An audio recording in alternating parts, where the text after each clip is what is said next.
Jeremy Strong.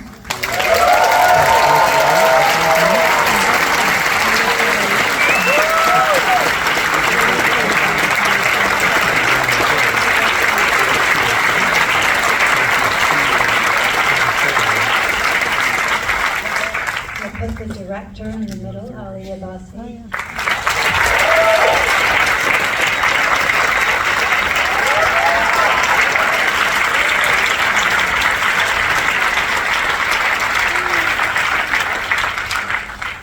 Bakalova.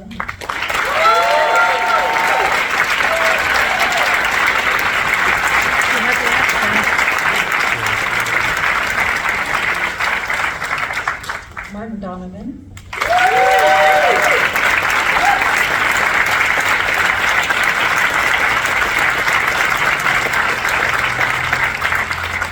And last but not least, the screenwriter and a Vanity Fair special correspondent, Gabe Sherman.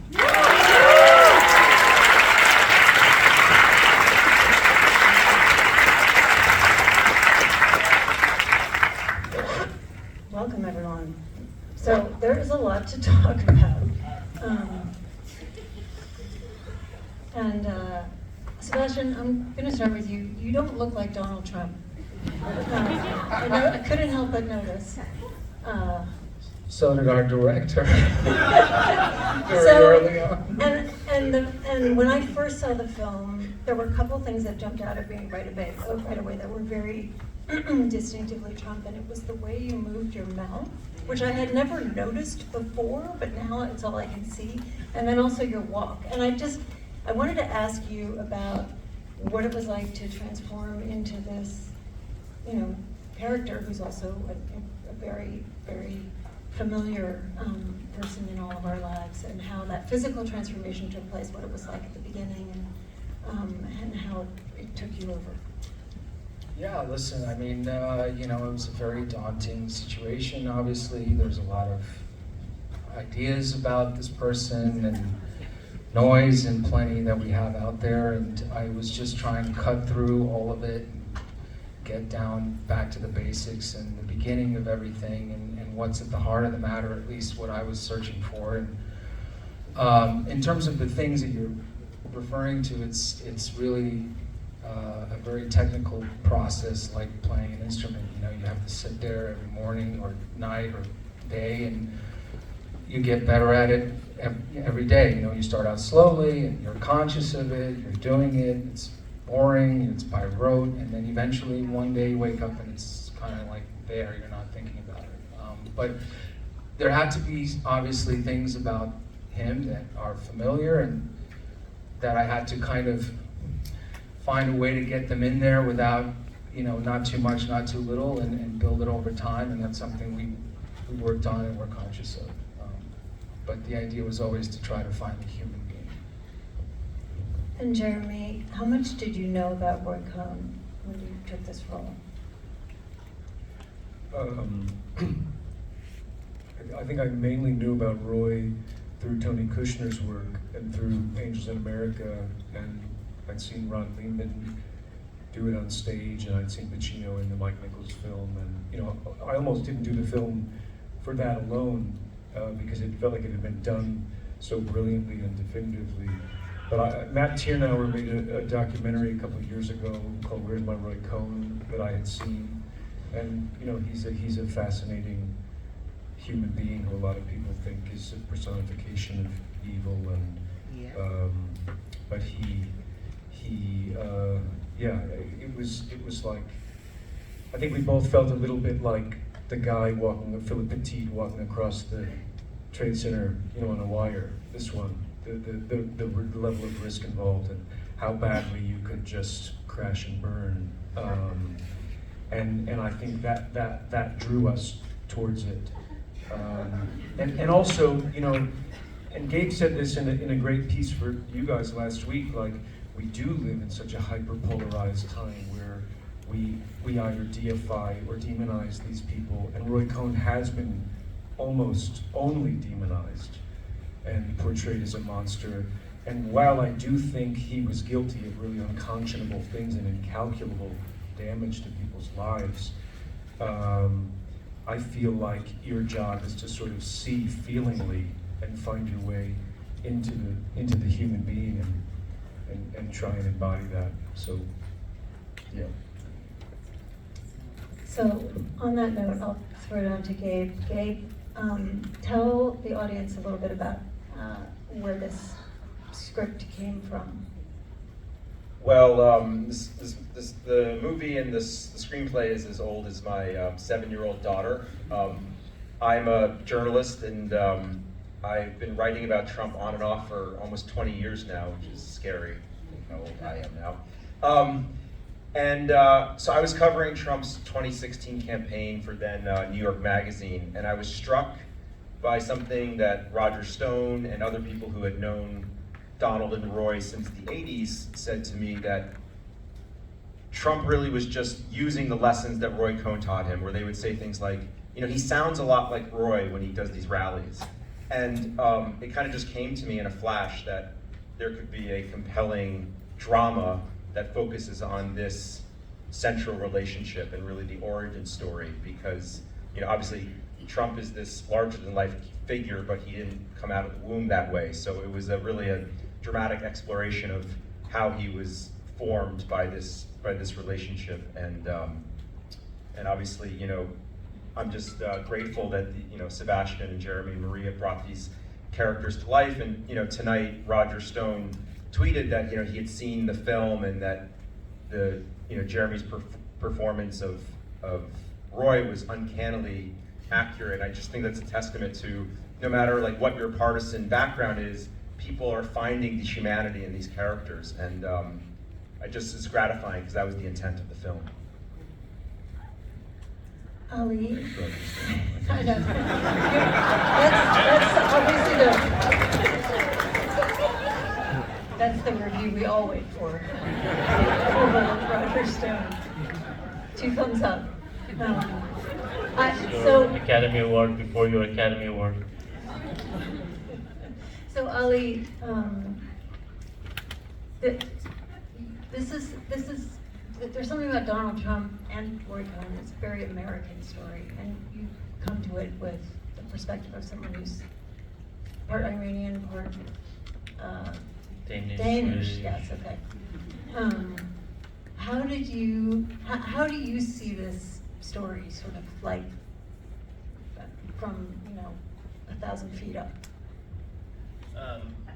You know, I see it as how easy it is for Democrats to become Republicans and Republicans to become Democrats, and how, you know, liberals go to the same you know, Met Galas and as conservatives, and how the kids go to the same schools, and how, you know, the same people who were bashing Donald Trump sort of gave him a lot of airtime, you know, gave him a lot of space, clickbaited him for years, and now they're complaining.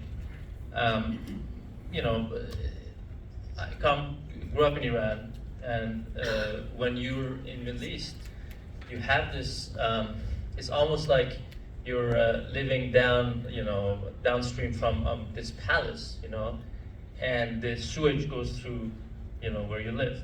It doesn't matter if it's an environmentally conscious king, you know, the shit's gonna go down there anyways. So that's sort of how the U.S. You know, policies has been affecting Middle East. It doesn't matter if it's a Democratic president or Republican president, we're gonna get the short end of the stick anyway. So what I mean by that is, I think my way of viewing the U.S. political system is sort of devoid, or it doesn't go through the party lines. I don't buy this sort of, you know, Democrats are the savior, Republicans are evil, or Republicans are patriots, and they're not. And therefore, I think it's much easier for me to see these people as human beings, either in a dramatic way or maybe in a more anthropological way.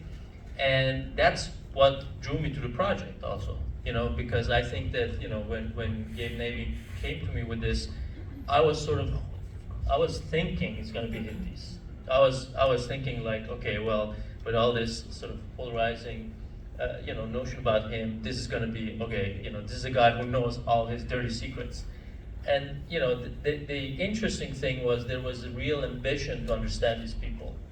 and to connect to these people and say, okay, you know, Roy might have been a despicable person, but he was also generous to his friends. He might have represented all the 5 mob families in New York at the same time, but he could also recite, you know, Persian poetry from 1,000 years ago. So that colorfulness, that complexity, I thought that was worth exploring. And also, it's fun to be riding on the back of the dragon, I have to admit. We will take those words to heart in the weeks before the election. I'm kind of curious to hear from all of you, whoever wants to jump in. What do you,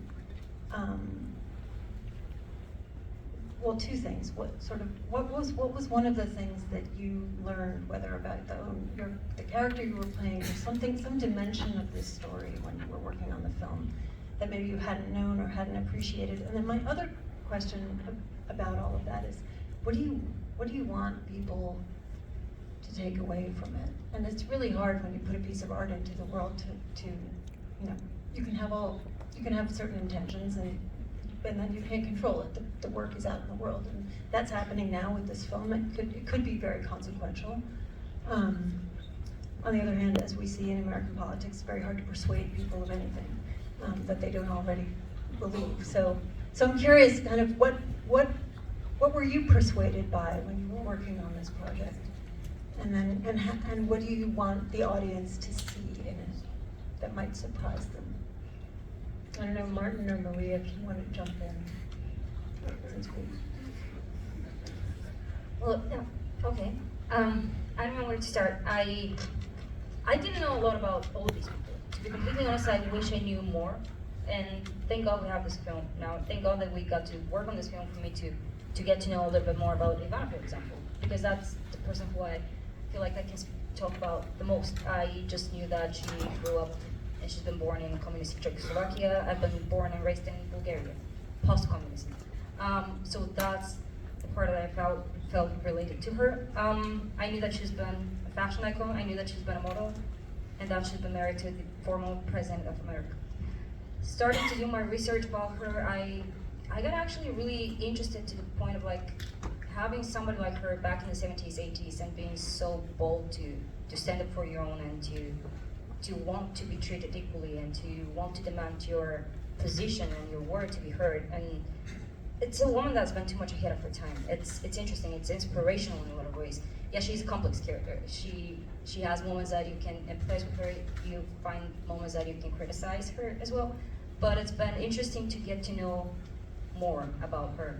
And I think the movie completely speaks for itself. People are not just black and white. People behave differently depending on the situations they're in. People that treat people differently depending on their power they have.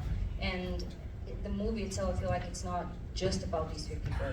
It's a bigger, larger picture about a system, about a society, about this American dream that I grew up hearing about it and I grew up dreaming about it. And once you get here, you know that there's something else behind it as well, and you have to be very careful to not make a mistake and see the dark side of it very closely. I just want, Go ahead, Martin. I was going to say, I just want everyone to know that I worked for about 2 weeks in the Trump Tower, about a couple of months after it opened as a waiter in a bistro that had opened up downstairs. That's my claim. I'm just very proud. Did you try the Martin, did you try the caviar? No, I didn't. No. And I didn't see Donald. He never showed up. I never saw him. You know, I was just thinking about your question, and I don't know why this came to my mind, and I probably shouldn't say this out loud, but I don't know if you remember this. Remember this Albert Brooks movie, Defending Your Life? Like, I feel like in a way your job when you approach these things is to defend the lives of these people. Like, you check your judgment at the door, and you're at the bar for them, kind of making a case for their existence in a way. And, you know, this movie, to me, is about the relationship between truth and power, which I can't think of a more important subject in this moment that we're in now. and the sort of loose and maybe inverse relationship between those two things. But it's a bit crazy to say that I feel like I learned something from Roy Cohn, but Roy Cohn, who was a lover of poetry, there was something that he learned that I tried to get in the movie a few times, but it's not in the movie, but I'll do it now. That he learned, that he used to say to juries, that I think is really interesting, and there's something to learn from in it. He said, "In men whom men condemn as ill, I find so much of goodness still. In men whom men pronounce divine, I find so much of sin and blot. I do not dare to draw a line between the two where God has not."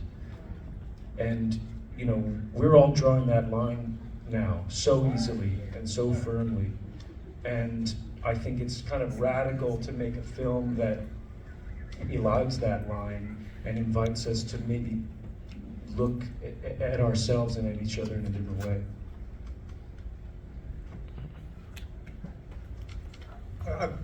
On a more serious note,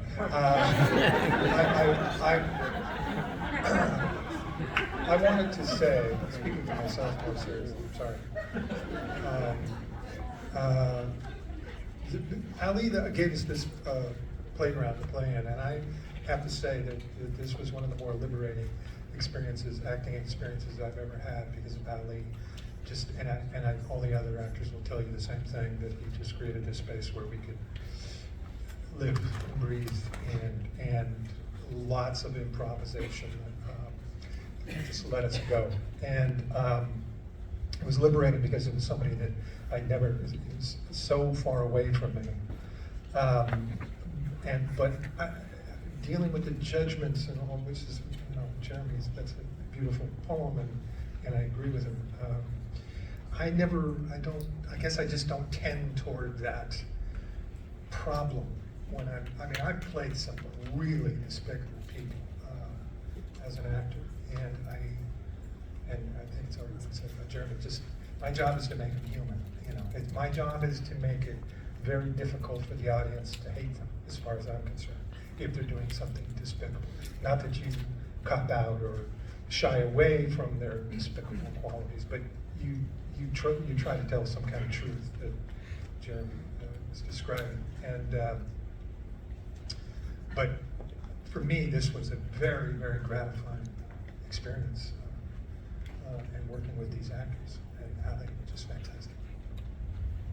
I think the last thing I want, pertaining to that, and just to piggyback on everything, is just like, I don't think any of us are spared the loss of empathy or the loss of humanity or vulnerability or, the acceptance or admitting of weakness or anything. I mean, where is the chase gonna go? Like, how far is it gonna go? There's a hero complex in this country, I think in the world, but how we grow up and how we're told. The sad reality is that you love someone that you can depend on, that's going to win the game for you. It happens on the one yard line all the time. We're just really okay and comfortable to watch it on Sundays. But when it's happening in the real world, I think to some extent we want the same thing. And I guess my question is, what is the cost? I've been trying to figure out this American dream for a little bit. I'm very lucky I'm experiencing it, but I also sometimes don't know when enough is enough, and I don't, and I guess I look at this and I just see someone that is just relentlessly going to go the distance at no matter what cost, and it's the loneliest person in the world to me, I don't know what's heroic about that in the end, but it's sure it's a nice dance. It's it's seductive, and I think there's something in all of us from that. We have to understand. The only way you understand empathy is by looking at its opposite, and if we can't go there anymore because we're too scared, or it's like, it's convenient to sit behind a screen and say throw stones, then it's over. So on that note, Gabe, you wrote this screenplay 7 years ago. It's been quite a ride just to bring this film to fruition, let alone have it be seen. Who wants to talk about their feelings tonight about, you know, you were at Cannes and now this is the, you know, the premiere in New York. How does it feel? I mean, on many levels, it's totally surreal. I mean, everything about this movie is not normal. I mean, I haven't worked much in Hollywood, but everyone who's worked on this movie, who has worked in Hollywood, I heard a lot of times they would say, I've never seen this before. And, you know, I didn't even think, even once we got this movie financed, it was never a sure thing. I mean, I didn't even think the movie was gonna be made until the cameras rolled. I mean, it lived and died so many times. I mean, we were weeks out from production and it looked like we wouldn't even make payroll. And so, I mean, I guess my philosophy for getting through this, because you know, when you're a writer, it's like now that I'm a parent, I kind of started to figure this out. When you write something, it's like you create something that you hope has integrity, but then you have to kind of give it over to the world, to, you know, the other artists on this project, and you hope that it can, you know, it will be in good hands. And so with this movie, I had to sort of have this conscious experience of just letting go, because nothing was a sure thing. Even once we were shooting, it's just like it was, you know, constantly up and down. So I think I had to take it one day at a time. I mean, I booked a ticket to go to the Telluride Film Festival where this movie was supposed to make its North American premiere. And I didn't even know if the movie was gonna play because we were still tangled up with our financier, who wasn't releasing the movie to allow us to screen it. And so, I mean, I was like, okay, I guess I'll either see my movie or I'll just see a bunch of other great movies. And I can pass it up the airplane ticket. So I guess, you know, just I've had to not have any expectations with this movie, just to stay sane. Ali, what was it like? How long were you filming? It was pretty compressed, right? Yes. It was okay. It was 6.5 weeks. I do want to take the time to acknowledge that Catherine McNally is here, who's playing Marianne.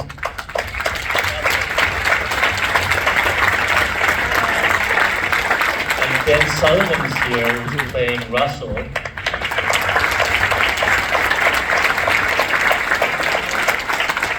And I also want to acknowledge, you know, our producers here, starting with Amy. Where are you, Amy?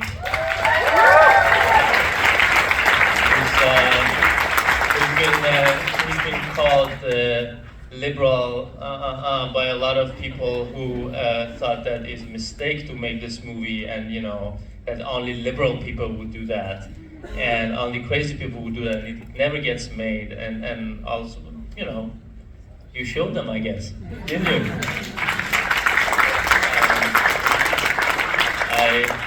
Also Dan Beckerman, our producer from Canada, who braved pneumonia and got a shot or whatever he did, you know, to be here. Jakob Jarek from Denmark, Jakob. And Louis Disney, if Louis, you're here somewhere, where are you? Great. I think it's good to be back here in the company of friends. I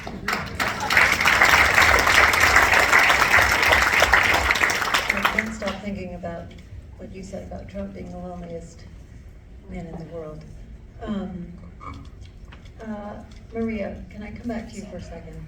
Because the rape scene in this film is obviously extremely intense, and I wondered if you could just talk a little bit about what it was like to approach that as an actor. Yeah. Well, the scene has always been there. From the beginning I got the script, Gabe has put that scene there, and when you're given a chance to portray something that heavy, that difficult, for me as a woman, maybe not only as a woman, but as a human being, you have to go through it with dignity and with respect, because, I mean, you know, in reality, even right now, there are a lot of people out there that are going through something like this, and you have to do your research to portray something like this as authentic and to shine light on issues like this. Because unfortunately it does exist, it should not exist. You don't have the greatest feeling reading it, you don't have the greatest feeling shooting it, you don't have the greatest feeling watching it, but that's why it's important to be out there, because the consequences are important. I mean, when is the right time to leave? When is the right time to say something? Is it gonna be too late? Is it gonna be too early? And how do you do that, especially when you share life with somebody? Abuse should not exist in any form or kind. Either that's verbal, physical, domestic, public, narcissistic, which I believe is in this particular case. But as an actor, I felt like I knew that I can trust Sebastian as a partner. We had a lot of communication and we discussed everything from the beginning to the end. Ali knew how to approach the situation as well, and it was a close set. We had a stunt coordinator, we had an intimacy coordinator, and still it's difficult. You know, it's not about physically being naked, it's about emotionally let yourself being naked and vulnerable and stay there, even as a scene. But yeah, I think it's important to have it and to dive deeper into how people can change and how people might treat other people in a way that it's not supposed to be. Just want to make a comment here because I think it's interesting that people think this movie is controversial. You know, think about it. We're talking about a person who is actually, you know, convicted in civil court of sexual assault. So that's not me. That's, I'm just telling you the information readily available. Who was talking about grab him by the pussy a few years ago? Who was, you know, recently got talking about, you know, whatever, kissing them and do whatever I want. Who, you know, according to this, you know, this is based on, you know, a deposition under oath by Ivana Trump at the time, which was repeated, and you know, I think. Yes, you can always go like, oh, it's refuted, it's not, but the disclaimer there was, oh, when it says rape, I don't mean it as a criminal, literal sense rape. I mean, that's the kind of rape I know, you know? So it's interesting that including this, knowing all this context is controversial. I think it's strange, you know? I mean, at some point you go, there's ample evidence there that there is a pattern, you know, and if we, you know, hold up a mirror and say, okay, look in the mirror, this is the way it is. I mean, you can break the mirror, I guess, if you want, but that image is not going to go away. So it's just as interesting that, you know, this becomes the point of contention. It's controversial because it shouldn't be, you know. It's another point in the journey of the same character, you know. It's the same guy who got the tax credits. It's the same guy who also was smart, you know. It's the same guy who also was charming, and he's the same guy who was on, you know, Oprah and New York Times and all that. It is the same guy, you know, and it shouldn't be controversial. It just should be sort of part of that journey, you know.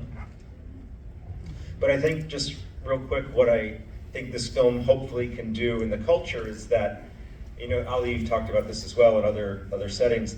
We're so inundated with information about Donald Trump. I mean, 24/7 news, internet, social media, and we all become a nerd and numb to the actual details of his behavior.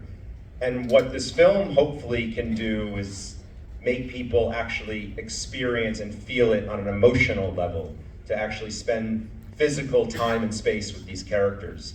And I think, as Ali says, it shouldn't be controversial, and I think what this movie is doing is making people actually just look with our own eyes, just actually pay attention, and when we see it in front of us, we can all recognize what it is. It's horrific, it's disgusting, and we can see it. But when it's just words on a page or 24/7 cable news, it kind of comes and goes. And I hope that this film makes people sit in a quiet, dark theater and look with our own eyes at the behavior of the man that we might elect to be the next president.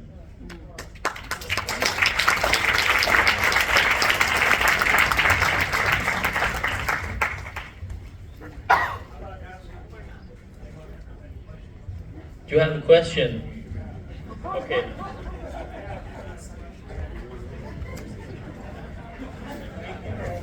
you. I think you made an excellent film. I think all of you, every one of you that's sitting on that stage that was in this film, did an amazing job. And you brought a humanity to this character. You all have the humanity.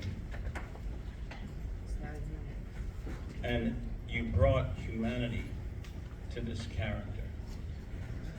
Now, is humanity a positive thing anymore? I mean, is being the President of the United States, and you're talking about how no matter whether it's a Republican or a Democrat, it didn't really change what happened to you in your country. But does it matter? I think the reason this movie is controversial because it shows something that's very, if the word true can exist, it's factual. And I think it would be, if we in this country, I hope that this movie could show, I think people should see this movie and realize that that motherfucker should That's not right. be the fucking president. Come on now. I mean, and then, you know, maybe we're so convoluted that because it's so popular, we'll get elected because Sebastian Stan is attractive. I mean, that's how screwed up everything is. But the work that you've all done is sublime. Gains weight towards the end of the movie, though. You know. Sublime. And Jeremy, really, really beautiful. You guys did a great job. Thank you.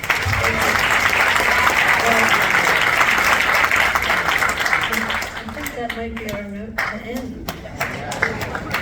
Thank you so much, everyone. Thanks for